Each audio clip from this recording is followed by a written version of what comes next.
కేంద్ర ప్రభుత్వం సిలిండర్ ధర ఇవాళ 1300 ఎంత ఉంది రూపాయి తగ్గించలే కేంద్ర ప్రభుత్వం ఈ 500 రూపాయలు రాష్ట్ర ప్రభుత్వం ఆ భారాన్ని మోస్తూ కేంద్ర ప్రభుత్వాన్ని కడుతూ మహిళలకు సదుపాయం కావాలని 500 సబ్సిడీ ఇస్తున్నట్టు సందర్భం అదనంగా ఇస్తున్నట్టు సందర్భం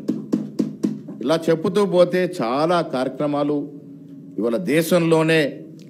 బాగా అభివృద్ధి చెందినటువంటి రాష్ట్రాలతో పోటీ పడుతూ ముందుకు తీసుకెళ్తున్న సందర్భం అధ్యక్ష ఇలా మున్సిపాలిటీ బలోపేతం చేస్తా ఉన్నాం ఆనాడు చూసాం కరీంనగర్ సభలో కేసీఆర్ మాడుతూ లండన్ చేస్తా అన్నారు లండన్ కాదు కదా భారతదేశంలో ఏదంతో నగరంతో కూడా పోటీ పడలేని పరిస్థితికి దిగజార్చేశారు ఇవాళ హైదరాబాద్ని ట్రిపుల్ ఆర్ తీసుకొచ్చి ఆనాడు గొప్ప యాక్టివిటీ అధ్యక్ష ఇవాళ వాడుతున్నటువంటి రింగ్ రోడ్ అవుతుందో రాజశేఖర రెడ్డి గారు దివంకర్ రాజశేఖర రెడ్డి గారు ఇచ్చినటువంటి మొక్క కానుక దానివల్ల హైదరాబాద్కి శోభ వచ్చింది దానివల్ల హైదరాబాద్ అభివృద్ధి చెందింది సమూలంగా హైదరాబాద్ చుట్టూ ఉండడం వల్ల సమూలంగా ధరలు పెరిగినాయి రైతులకు లాభం జరిగింది ఆ దశగానే ట్రిపుల్ ఆర్ రోడ్ వస్తూ ఉంది అధ్యక్ష ఫోర్త్ సిటీ అధ్యక్ష ఈ దేశంలో మురిపించదగ్గటువంటి ఫోర్త్ సిటీని రాష్ట్ర ప్రభుత్వం కట్టబోతా ఉంది ఒక గొప్ప నగరంగా తీర్చిదిద్దబోతా ఉంది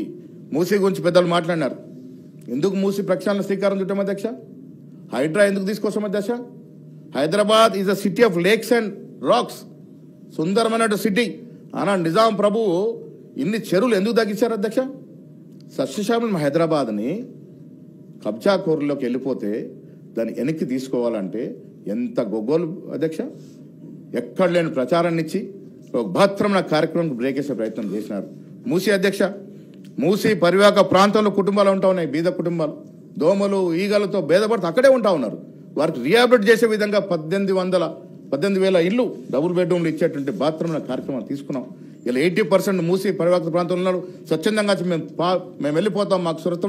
సురక్షిత ప్రాంతాలు ఇవ్వని కోరుతా ఉన్నారు మూసి ఎవరి కోసం అధ్యక్ష 1912లో ఒక గొప్ప వాన పడితే హైదరాబాద్లో ఆనాడు 80,000 జనాభా ఉంటే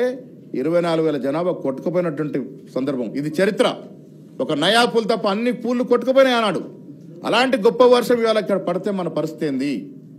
దానికోసం అధ్యక్ష మూసీ ప్రక్షాళన ఇలా ఎన్విరాన్మెంటల్గా హైదరాబాద్ బాగుంటే పెట్టుబడులు వస్తాయి అధ్యక్ష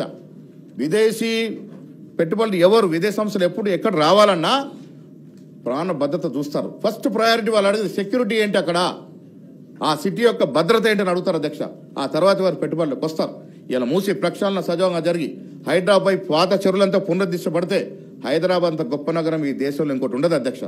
ఆ దశగా ప్రభుత్వం ప్రయత్నాలు చేస్తూ ఉంటే దాంట్లో కూడా విమర్శలు దాంట్లో కూడా గొగ్గోలు పెట్టే ప్రయత్నం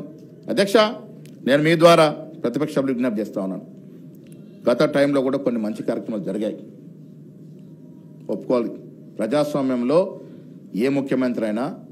మంచి కార్యక్రమాలు చేస్తే మనం హర్షించాలి అధ్యక్ష దాన్ని కొనసాగింపాలి ఇవాళ తమిళనాడులో చూస్తాం అధ్యక్ష స్టాలిన్ గారు జయలలిత గారు చేసిన కార్యక్రమం ఏది కూడా పక్కన పెట్టకుండా కనీసం పేర్లు కూడా మార్చుకుంటూ ముందుకు తీసుకెళ్తా ఉన్నారు మంచి కార్యక్రమాలు ఉంటే ముందుకు తీసుకెళ్లాల్సింది అధ్యక్ష ఏ ప్రభుత్వం చేసినా ఇవాళ కేసీఆర్ గారు కొంత చేశారు దాంట్లో అనుమానం లేదు కానీ పాలన 10 ఏళ్ళుగా గాలిలో తప్పి అప్పుల పాలైపోయి ఇలా ధనిక రాష్ట్రంగా పుట్టిన తెలంగాణ ఇలా అప్పుల రాష్ట్రంగా మిగిలడం అనేది చాలా బాధాకరం రావాల్సిన ఉద్యోగాలు రాలే జరగాల్సిన అభివృద్ధి జరగలే ముందుకు పోవాల్సిన కార్యక్రమాలు ముందుకు పోలే ఈ దశగా 10 ఏళ్ళు మనం వెనకబడినట్టు సందర్భం నుంచే ప్రజలు కోరుకునే కాంగ్రెస్ ప్రభుత్వం